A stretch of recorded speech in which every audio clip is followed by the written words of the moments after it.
Welcome to the Tech Egg. Don't get scrambled. Enjoy the video. You start by confirming the exact HyperX Cloud Jet model and cable type because the connection method changes. If yours uses a 3.5mm TRRS plug, use the dual sense controller, whereas a USB adapter goes to the console directly. Once done, power on the Ps5 and sign into your user.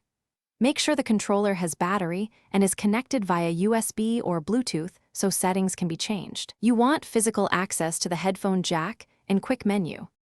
Now plug your HyperX 3.5mm TRRS directly into the DualSense controller headphone jack, or if you have a USB adapter, insert it into a Ps5 USB port.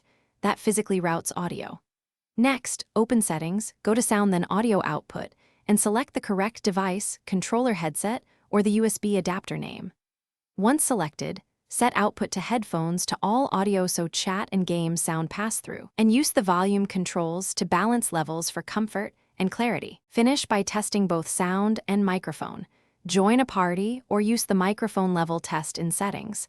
Speak and listen for clarity.